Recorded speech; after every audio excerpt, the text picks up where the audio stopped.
우리 그리스도인들은 고난의 끝에 부활이 있음을 알고 있습니다. 파페라 가수 임영주님의 음성으로 불려진 A Thousand Winds라고 하는 노래 시가 있어요. 나의 사진 앞에서 울지 마요. 나는 그곳에 없어요. 나는 천 개의 바람, 저 넓은 하늘 위를 자유롭게 날고 있죠. 지은이가 누구인지 모르는 이 시는 소중한 사람을 잃은 자리에서 많이 낭송되어 왔습니다. 그 시의 성격으로 보면 아메리카 인디언의 전승시라 추측되기도 하지만 그 내용으로 보면 막연하나마 그 속에는 부활의 소망이 있다는 거죠. 부활의 소망은 언제나 희망을 노래하게 합니다. 영원한 천국의 소망을 간직한 사람이라면 희망의 노래를 부를 수 있어야 됩니다. 특별히 이처럼 공동체의 위기 앞에서는 더욱더 그래야 된다는 거예요. 그래서 영화 타이타닉에서 보았던 한 장면을 우리가 잊을 수 없습니다. 침몰 직전 겁에 질려 우왕좌왕하는 그 승객들 앞에서 4명의 연주자가 마지막 주님께 바치는 그 두려움과 공포에 떨고 있는 사람들에게 들려주는 아름다운 찬송 한 곡을 연주합니다. 내 주를 가까이 하게 함은 십자가 짐 같은 고생이나 내 일생 소원은 늘 찬송하면서 주께 더 나아가기 원합니다. 불안에 떨고 있는 그들에게 천국의 소망을 들려주는 그 인생 마지막 최고의 연주를 마친 그들은 서로를 격려함으로써 삶의 마지막 순간을 맞이합니다. 여러분, 이게 신앙인 거예요. 이게 신앙인 거예요. 코로나19의 어려움 속에서도 그 이전 수많은 국난 가운데서도 찬송하면서 의연하고 꿋꿋하게 우리의 곁을 떠나간 신앙의 선진들이 많이 있습니다. 이제부터 우리도 슬픔을, 두려움을 억제하고 그리스도인의 본분을 다하기 위해 최선으로 노력해야 됩니다. 세상 사람들처럼 똑같이 벌벌 떨고 살려면 저와 여러분의 신앙이 무슨 의미가 있겠습니까? 우리는 천국을 바라보며 사는 바로 그런 그리스도인이라는 거죠. 우리 모두 고통을 딛고 새로운 세상을 향해서 좀 더 의연한 믿음으로 나가야 된다는 거예요. 이 시기 그리스도인들이 하나님 앞에 할 일이 뭘까? 그걸 좀 생각하고 행하면서 살 수 있어야 된다는 거예요. 오 주님, 이 나라 대한민국을 돌아보아 주시옵소서. 주의 백성들에게 희망의 노래를 주시고 기도 가운데 힘차게 노래 부를 용기를 주시옵소서. 여러분, 이것이 저만의 기도가 아니라 여러분 모두의 기도가 되어야 되는 거예요. 여러분, 이 시기 우리가 할 일이 뭐겠습니까? 예? 우리가 팔 걷어붙이고 뭐 치료에 나서겠습니까? 사람들 방역하고 애를 쓰겠습니까? 아니에요. 믿는 우리의 사명, 으뜸된 사명은 다른 거 없어요. 기도의 무릎을 납작 엎드려야 되는 것, 이것이 최선이라는 거예요. 이제 우리는 어떻게 해야 할까? 우리 아이들과 함께 그리스도인으로서 수행할 우리의 사명은 대체 무엇일까? 어떤 일부터 새롭게 시작을 해야 할까? 여러분, 한때 이 나라를 운영하는 권력층에서는 국가 대개조를 하겠다 하는 공약을 내놓은 적이 있어요. 사람들이 콧방귀를 꼈죠. 왜? 먼저 권력자들 자신부터 개조를 해야 할 것이 아니냐 하는 생각 때문이에요. 결국 우리의 그 부정적인 기대를 저버리지 않은 그들의 모습을 보곤 하며 가슴을 찰 때가 있었어요. 그런데 그리스도인으로서 우리는 과연 예수 믿기 전에 그 삶과 다른 신앙의 개조 작업이 과연 잘 이루어지고 있느냐 하는 거예요. 아니 이 신앙의 개조가 이루어질 수 있겠느냐 하는 질문을 목회자로서 제가 제 스스로에게도 수없이 많이 던져봅니다.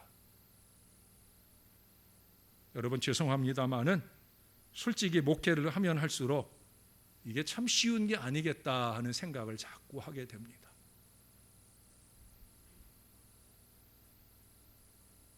그 가장 큰 이유는 다른 거 없어요. 하나님의 말씀이 너무 많이 무시되고 있기 때문이에요.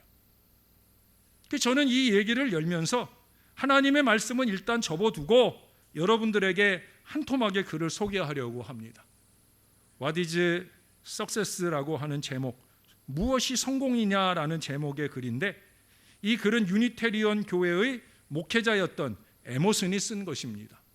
근데 에머슨이 목회자의 마음으로만 쓴 것이 아니라 그는 문인으로서 더 유명한데, 문인으로서 그가 이 글을 쓰고 있어요. 오래전에 쓴 글이지만 여전히 많은 사람들에게 성공이라고 하는 주제에 대해서 깊은 감동을 주고 있습니다. 자주 그리고 많이 웃는 것, 현명한 이에게 존경을 받고 아이들에게서 사랑을 받는 것, 정직한 비평가의 찬사를 듣고 친구의 배반을 참아내는 것, 아름다움을 식별할 줄 알며 다른 사람에게서 최선의 것을 발견하는 것, 건강한 아이를 낳든 한때기의 정원을 가꾸든 사회 환경을 개선하든 자기가 태어나기 전보다 세상을 조금이라도 살기 좋은 곳으로 만들어 놓고 떠나는 것, 자신이 한때 이곳에 살았음으로 해서 단 한 사람의 인생이라도 행복해지는 것, 이것이 진정한 성공이다. 어떻게 공감이 가십니까? 많이 웃고 오래 참고 애써 만들고 남에게 행복을 주는 것이 진정한 성공이다, 이렇게 말하고 있어요. 그 중에서도 자기가 태어나기 전보다 세상을 조금이라도 살기 좋은 곳으로 만들어 놓고 떠나는 것, 이것이 성공이라 하는 이 에머슨의 말에 우리는 공감할 수밖에 없다고 보여집니다. 자, 그러면 여러분은 성공하셨습니까? 예? 이 시대가 참 암울하지만 그래도 어제 한 번이라도 웃으셨다면 일단은 조금 성공한 거예요. 오늘 아침에 가족들의 사랑을 받고 이 주님의 존전에 와 예배하신다고 하면 많이 성공한 거예요. 그보다 더 지금까지 믿었던 사람이 서운하게 했던 것을 또 한 번 더 참아내고 용서해 주었다고 하면 대성공이에요. 제일 어려운 일이거든요.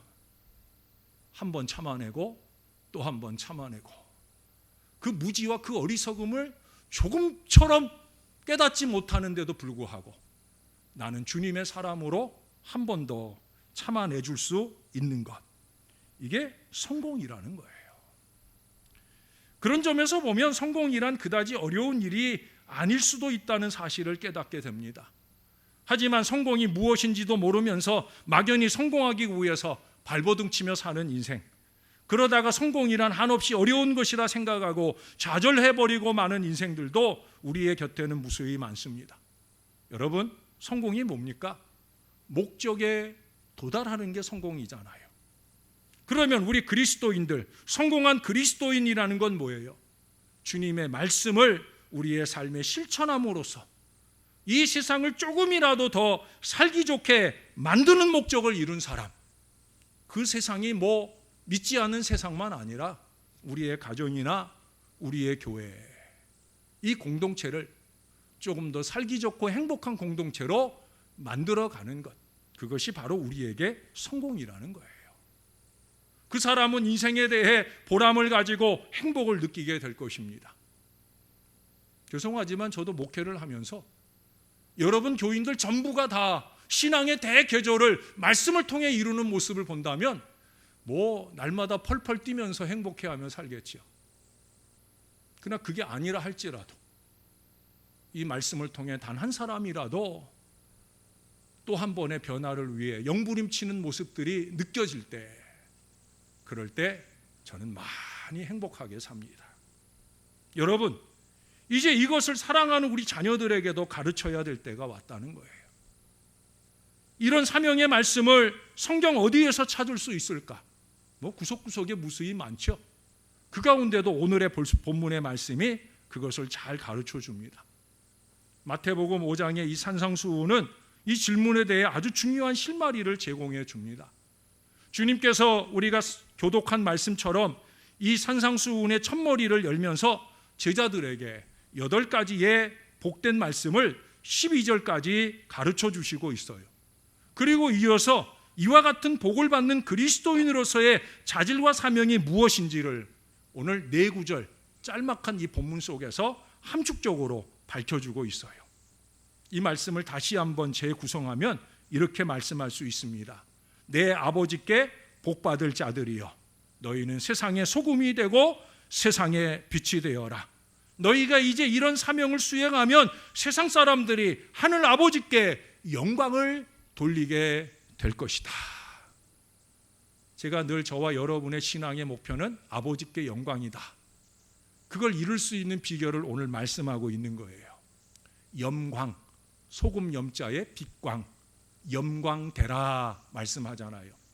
염광되어 영광되도록, 염광되어 영광되도록 아주 중요한 표어를 우리에게 새겨주시고 계셔요.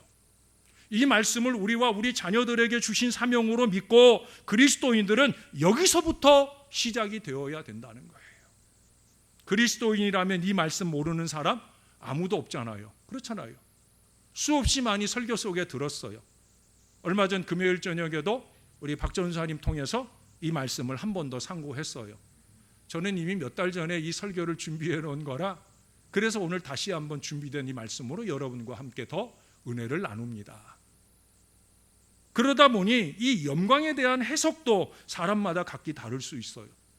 저 역시도 처음 이 말씀을 접할 때 사실은 이 소금과 빛이라고 하는 이 두 개념이 서로 조화를 이루어서 우리 안에 들어오기에는 너무 서로 대조적이다 하는 생각을 했어요. 그렇잖아요. 소금이라고 하는 건 어떻습니까? 너무 흔하고 값싸고 귀하지 않아 보여요. 물론 아주 비싼 아주 좋은 소금들도 많은 것 같은데, 그래도 일상적인 소금은 특히 바닷가에 가면 널려 있잖아요. 예? 흔하다는 거죠. 또 사람 사이에 소금, 마음에 들지 않거나 너무 인색할 때 우리는 소금에 비교해서 말하잖아요. 짜다고. 예? 저 사람 저거 소금이 무색하게 왜 저렇게 짜게 놀아? 짠돌이야. 마음이 넓은 사람이 아니라 마음이 좁쌀만한 사람을 가리켜 우리가 소금이라고 말하잖아요. 이렇듯 소금이라는 말을 들을 때 삶이 좀 비하되는 듯한 느낌을 받아요. 한마디로 세상의 소금이 되라는 말씀은 성공하고는 좀 거리가 먼 말씀이 아닐까. 왜 하필 소금일까? 라는 생각이 든다는 거예요. 근데 그런 반면에 빛이라고 하는 것은 또 황송하게 받을 수밖에 없는 말씀으로 미화시킨 채 우리들에게 들려지고 있다는 거예요. 어찌 우리들이 발광체가 될 수 있단 말인가? 빛 대신 예수 그리스도 앞에서 그 눈부신 영광을 바라보기에도 너무 송구스러운데, 그런 우리에게 너희가 빛이다, 빛의 사명을 감당해야 된다 하는 것은 도저히 불가능하다 하는 판단이 드는 거예요. 과연 가장 낮은 사명과 저렇게 고귀한 사명이 어떻게 함께 수행될 수 있을까 하는 의심이 든다는 거예요. 근데 제가 읽었던 소금과 빛에 대한 이 해설 가운데 이 숙제를 풀어주는 가장 좋은 글을 일제시대 기독교 운동가였던 김교신의 글에서 찾아보게 되었어요. 이분에 대해서는 부정적인 긍정적인 견해가 많지만 이 글만큼은 저에게 큰 감동이 되어 여러분들에게 소개하고자 합니다. 그는 이 본문의 말씀을 저처럼 높고 낮음의 차원으로 본 것이 아니라 가깝고 먼 차원으로 이 말씀을 이해했다는 거예요. 한번 들려드릴게요. 소금은 접촉하여야 그 효능이 있고, 빛은 상당한 거리에 놓여 있어야 온 집안 사람들을 비춘다. 신자가 세상에 처함도 또한 소금이 되어 사회에 접촉할 때가 있고 빛이 되어 신뢰를 비출 때가 있다. 오직 하나님의 영광을 위하여 접촉하기도 하고 격리하기도 할 것이다. 요즘에 많이 듣는 단어가 나오죠. 접촉, 격리. 이 코로나 시대에 잘 어울리는 사명의 말씀이 소금처럼 빛처럼이라고 하는 거예요. 생활 속 격리든 사회적 격리든 이 격리, 우리가 격리해서 이 코로나 바이러스의 전염을 방지하는데 노력하는 것도 중요합니다. 그러나 그와 함께 접촉하여 사명의 삶을 사는 것 역시도 우리에게는 중요하다라고 하는 거예요. 가까이에서 이 세상을 보고 이웃을 대할 때는 소금이 되어야 하고, 멀리서 세상과 사람들을 바라볼 때에는 빛이 되어야 된다는 거예요. 어떤 문학자는 그런 얘기를 했어요. 멀리서 인생을 바라볼 때는 희극 같지만 가까이에서 들여다보면 비극이다라는 안타까운 선언을 했어요. 그러나 오늘 주님은 가까이에서 멀리서 소금처럼 빛처럼 이렇게 행하는 것이 복받은 그리스도인의 성공적인 삶이라는 거예요. 사람들에게 가까이 다가갈 때면 한없이 낮고 겸손하여 꼭 필요한 조미료요 방부제 역할을 해주어야 된다. 세상에서 멀리 떨어질 때면 이 어두운 세상을 밝히는 한 줄기 빛으로 높이 고고하게 존재할 수 있어야 된다는 이 그리스도인의 사명을 말씀하고 있어요. 웃으며 참아내어 소금이 되고 좀 더 살기 좋은 곳으로 만들기 위해 빛이 된다고 하면 우리나 우리의 자녀들은 정작 복받은 그리스도인이요 성공한 성도로 살아갈 수 있다는 거예요. 여러분들을 향한 저의 목회의 목표는 여기에 있어요. 세상 사람들의 기준으로 얘기하는 거창한 성공이나 또 여러분들의 손에 쥐게 되는 엄청난 복, 저는 그런 걸 말하는 목사는 아니었잖아요. 앞으로도 마찬가지예요. 죄송하게도 저희 집 가훈은 한두 번 얘기했을 거예요. 하나님과 세상이 필요로 하는 사람이 되자. 어찌 보면 보잘것없는 사람들의 거창한 가훈일 수도 있고요. 아니면 별것 아닌 그런 가훈일 수도 있어요. 도움이 되기는커녕 웃게 하기는커녕 방해가 되고 있으나마나한 존재가 되어서는 안 된다. 보잘것없는 직장에 다니는 것일지라도 별거 아닌 것 같은 사역에 헌신하는 일일지라도 하나님이 나를 그곳에 세웠다라고 하는 사실을 기억할 때는 사람들이 보거나 보지 않거나 간에 그 주어진 사명에 최선을 다해서 하게 될 때, 그럴 때 하나님만 아니라 사람도 인정할 사람, 너는 꼭 여기 있었으면 좋겠다라고 말할 사람이 되어진다는 거예요. 저는 크게 잘나지 않은 우리 자식들의 삶 속에서도 그들의 삶의 자리에서 그런 이야기를 들을 때 참 행복한 마음을 느낄 때가 많아요. 여러분들도 마찬가지일 거 아니에요. 여러분, 소금은 인류 역사와 함께 존재해 왔어요. 없어서는 안 되는 존재였다는 거예요. 사람의 생명 유지에 꼭 필요한 요소는 공기와 물, 그리고 바로 소금이에요. 사람의 체액 속에 이 염분이 함유되어 있는 거 다 아시잖아요. 피도 땀도 눈물도 심지어 콧물까지 다 맛이 어때요? 짭짤하잖아요. 예? 저는 땀이 특별히 이마에 많이 나요. 이마에 땀이 나면 전에는 그래도 눈썹도 있고 속눈썹도 있어서 이 땀이 나면 좀 막아줬는데 지금은 이제 나이 들고 해서 이게 다 많이 빠져버리고 원래 없기도 하고 그러다 보니까 땀이 나면 그대로 눈 속으로 다 들어가요. 얼마나 쓰리고 아픈지. 그 쓰리고 아픈 가장 큰 이유가 뭐예요? 소금기 때문에 그런 거예요. 소금기.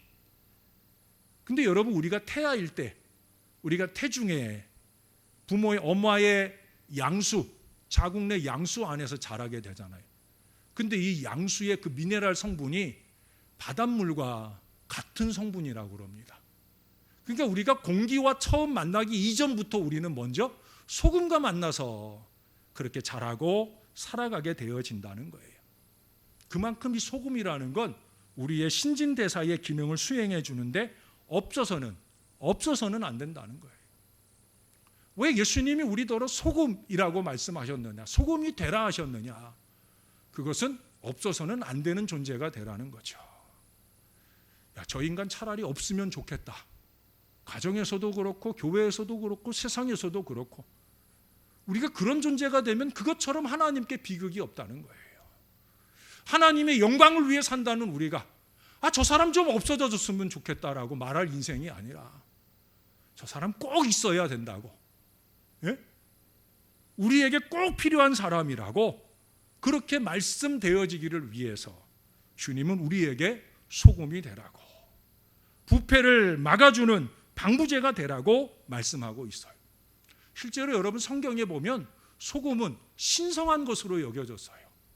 이스라엘 자손이 하나님께 제사를 드림으로써 영원한 언약을 받게 된 것을 민수기 18장 19절은 이렇게 기록합니다. 이는 여호와 앞에 너와 내 후손에게 영원한 소금 언약이니라. 우리가 예배하는 이 시간이 하나님과의 소금 언약을 확인하는 시간이라는 거예요. 그만큼 소중한 시간, 없어서는 안 되는 시간이라는 거예요. 여러분, 신앙하는 저와 여러분에게 예배는 없어서는 안 되는 시간이잖아요. 그래서 우리가 이렇게 주의 전에 와서 최선을 다해 예배하잖아요. 소금 언약이라서 그런 거예요. 소금은 영원 불변이라는 의미를 가지고 있어요. 또 엘리사 선지자는 이 열매를 맺지 못하는 쓴물을 고치기 위해서 놀랍게도 소금을 뿌려요. 잘못된 것을 고치는 해독제로서 소금을 사용했다는 거예요. 또 사람 사이에 화해의 약속으로도 소금을 썼어요. 마가복음 9장 50절에 보면 예수님께서 친히 뭐라고 그러셨느냐? 너희 속에 소금을 두고 서로 화목하라. 무슨 얘기예요? 우리는 사람과 사람 사이를 이간질하는 역할이 아니라 사람과 사이를 화목하게 하는 그 연결점으로서의 소금, 바로 그 역할을 하라고 하는 말씀이에요. 그리스도인들은 이처럼 세상에서 소금과 같은 사람으로 살아야 됩니다. 이웃에 가까이 다가가 그 인생에 맛이 있게 하고 세상의 부패를 막는 일을 해야 된다는 거예요. 인생의 복원력을 잃고 침몰해가는 사람들에게 가까이 가서 소망과 위로와 치유를 주어야 하는 것이 우리 그리스도인들의 사명이다. 저는 목회적 사명에서 이 일을 아주 중요하게 생각하고 감당하려 노력합니다. 위로와 치유의 사명. 그것은 여러분들과 멀리 떨어져서 감당할 사명이 아니잖아요. 언제나 가장 가까이 여러분 곁에 있기를 소원합니다. 말씀으로, 한마디 문자로라도, 또 여러분들과 비대면으로 만나는 모든 순간에까지 저는 가까이서 여러분들의 위로와 여러분들의 치유의 사역자가 되기를 소원합니다. 그리고 그와 더불어 제가 최선을 다하는 사역 하나가 있어요. 그것은 뭔가? 여러분, 잘못한 사람들의 부패를 방지하는 인생이 소금 아니에요. 방치하는 인생이 소금이 아니에요. 방치가 아니라 방지예요. 내 사랑하는 자식들이, 내 사랑하는 양떼들이 부패되어져 가는데, 죄악이 관영한 이 세상 중에 죄악과 똑같은 인생을 사는데 그것을 방치할 사람은 부모가 아니죠. 목사도 아닌 거예요. 방치가 아니라 방지의 사명이 소금의 사명이에요. 사실 소금이라는 건 아까도 말씀드렸지만 소금기 있는 땀이 눈에 들어가면 쓰리고 아파요. 그럴 수밖에 없는 거예요. 그러나 그렇게 해야 부패를 막는 거예요. 소금과 같은 참 그리스도인이 있는 곳에 더 이상 부패가 없는, 소금과 같은 목회적 사명을 감당하는 교회에 더 이상 부패가 없는 새로운 은혜와 새로운 변화의 역사가 일어나는 목회. 악한 것들을 방지하고 거룩한 것들을 지켜내는 바로 그런 사명이 저에게 있고요. 저만 아니라 여러분들에게도 있어요. 그래서 어떤 설교자는 말합니다. 그리스도인을 보고 너희는 세상의 설탕이다 라고 말씀하지 않은 것이 얼마나 다행인가. 설탕은 소금과 그 모습이 구별할 수 없을 정도로 닮았지만 맛에 있어서는 너무도 유혹적이라 하는 얘기를 해요. 여름이잖아요.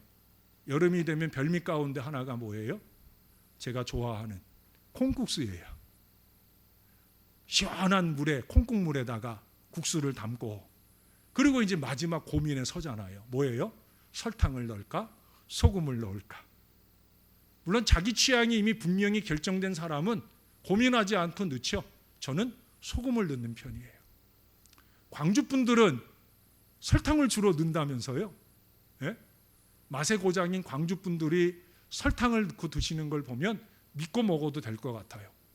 뭐 실제로 저는 팥죽에는 설탕을 넣을까 소금을 넣을까 하면 설탕을 넣어요. 예. 취향대로 다 드시는 거죠. 설탕을 넣으면 달콤해서 맛있게 먹을 수 있어요. 근데 소금을 넣으면 뒷맛을 개운하게 마무리할 수가 있어요. 여러분, 설탕을 넣을 때는 어때요? 거침없이 넣게 되잖아요. 이거 조금 넣을까 마늘 넣을까 이거 고민 안 하고 넣어요. 근데 소금을 넣을 때는 어때요? 조금 넣어보고 또 맛을 보고 그리고 또 넣고. 근데 소금을 넣은 다음에 맛을 볼 때는 국물 맛을 보니까 이제 됐다 싶은데 막상 국수를 먹어보면 또 맛이 안 된 것 같아요. 그래서 또 소금을 넣으면 마지막에 이 국물을 먹을 때 무척 짜게 먹게 되는 아쉬움도 있어요. 제가 좀 길게 얘기했는데 이 정도까지 얘기했으니까 설탕을 넣어 드시든 소금을 넣어 드시든 개인의 입맛대로 마음대로 하셔요. 그러나 여러분, 신앙에 있어서는요, 절대 잊지 말아야 될 것, 그건 뭐예요? 달콤한 설탕이 절대로 부패를 막지 못한다는 사실이에요. 그래서 그리스도인은 설탕으로 살아가서는 안 된다는 거예요. 대개의 사람들은 남에게 설탕 같은 일을 하려고 애를 씁니다. 누구나 달콤한 말을 좋아하고 그에 따라 즐겁게 반응하는 모습을 보는 것을 행복으로 착각을 합니다. 거기에 취하여 소금의 사명을 망각한다고 하면 그는 진정한 그리스도인이 아니라는 거예요. 죄송하지만 목사도 마찬가지예요. 어떤 분들은 저에게 목사님 좀 달콤한 얘기 좀 해주세요. 제가 달콤한 얘기를 못하는 목사는 아니. 그러면 우리 아내가 저한테 넘어왔겠어요?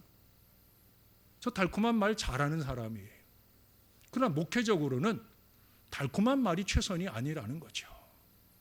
부패하는 신앙 인생을 부패하는 대로 내버려 두는 게 어떻게 목사냐.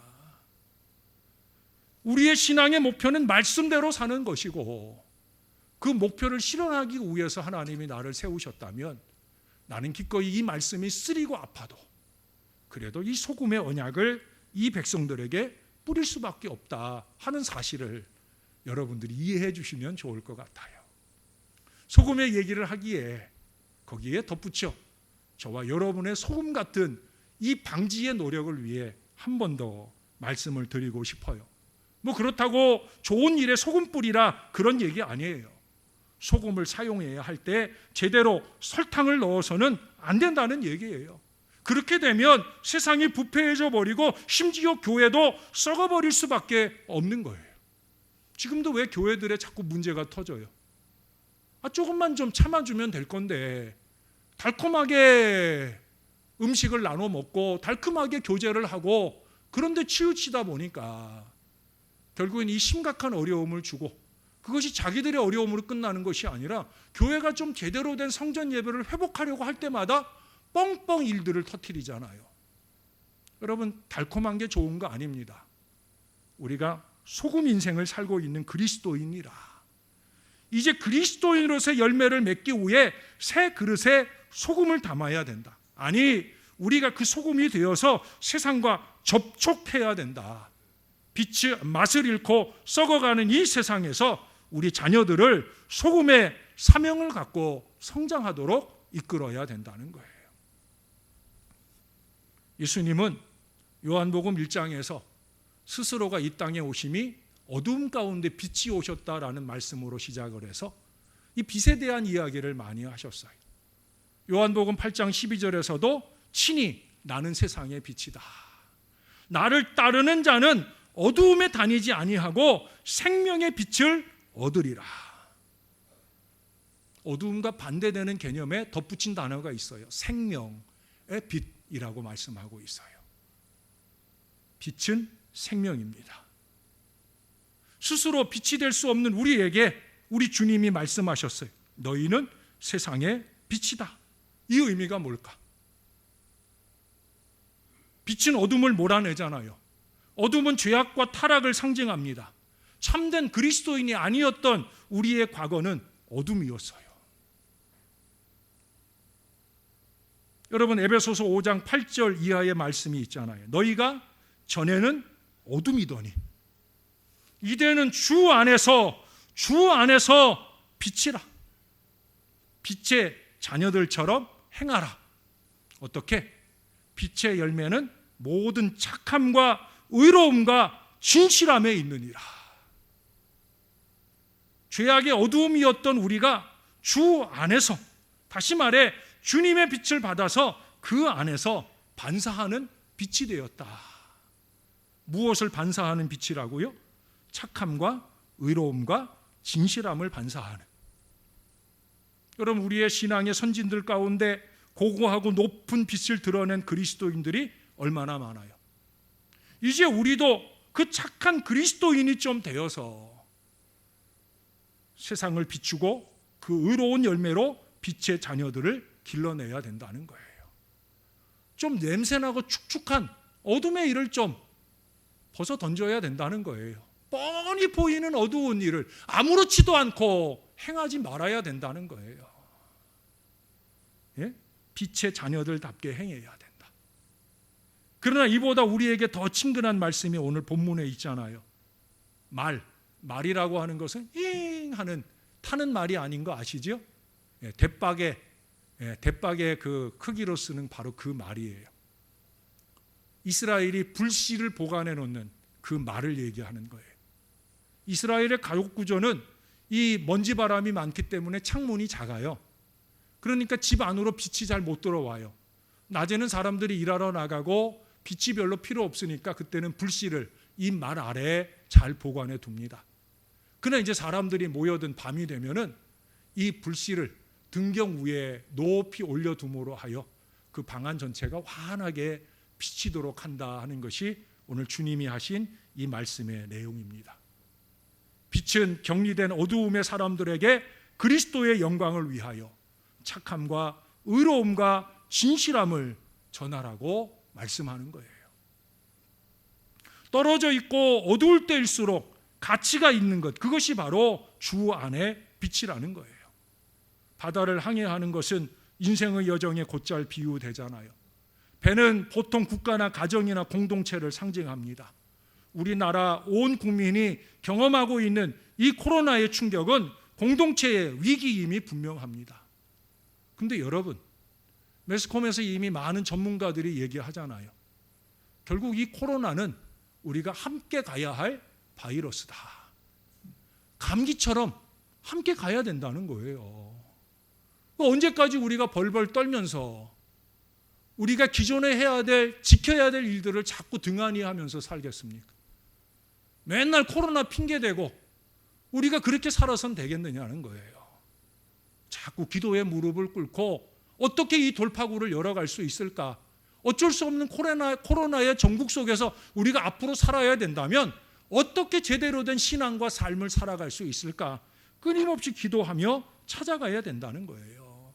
이러한 때 우리 그리스도인들은 세상에 작은 빛이 될 수 있어야 된다는 거예요. 저는 요즘 하나님 앞에 무릎 꿇어 기도할 때마다 우리가 아까 불렀던 그 찬송가 510장 3절의 가사가 생각이 돼요. 너의 등불 돋우어라, 거친 바다 비춰라, 빛을 찾아 헤매는 이 생명선에 건져라.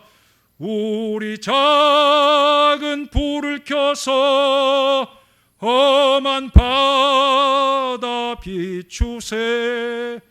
물에 빠져 헤매는 이 건져내어 살리세. 진실로 할 수만 있다면 등불을 들고 그 생명선에 우리가 타고 싶은 마음, 이 마음이 여러분 우리 그리스도인에게는 당연한 마음이어야 하고요. 이미 우리는 그리스도인 아닌 사람들에게서도 이런 모습들을 얼마든지 많이 보았어요. 예수 안 믿어도요, 생명선에 타고 많은 사람을 살리고 싶은 그런 사람들이 이미 많았었다는 거예요. 자신의 시간과 재물 그리고 힘을 바쳐서 대구 등지에서 자원봉사 활동에 나선 사람들은 등경 위에 등불이 분명합니다. 자신의 안위를 돌보지 않은 채 그 답답한 복장을 하고 목숨 걸고 환자들의 치유를 위한 헌신을 우리는 눈물 없이 바라볼 수 없었잖아요. 저는 뉴스 끝에나 그런 때 그분들의 모습이 잔잔한 음악과 함께 잠시 동영상으로 보여질 때마다 하던 일을 멈추고 흐르는 눈물을 닦을 때가 많았어요. 참 귀한 분들이다. 예? 그것은 빛이 없고 최고의 착한 행실이 아니었겠나. 근데 여러분, 하나님의 입장에서는 그것도 착하게 보겠지만, 목사의 입장에서는 그것도 착하게 보이지만, 목사가 더 눈물나고 착하게 여겨지는 건 뭐겠습니까? 종과 함께 모여서 이 무더운 때에 복음을 들고 가가호호 전도하는 우리 교우들을 볼 때 저는 더 많이 가슴 찡하는 감동과 눈물이 흐릅니다.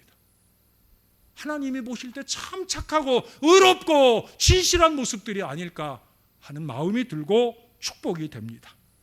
여러분, 우리는 정말 무엇으로 이 시대의 등불이 되겠습니까?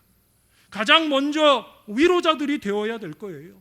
힘들고 아픈 사람들을 위해 선한 이웃으로서의 사명을 다해야 될 거예요. 물질을 전하고 마스크를 전하는 것도 중요하지만 제일 중요한 복음을 전하여 위로를 심는 사명의 사람이 되어야 될 거예요.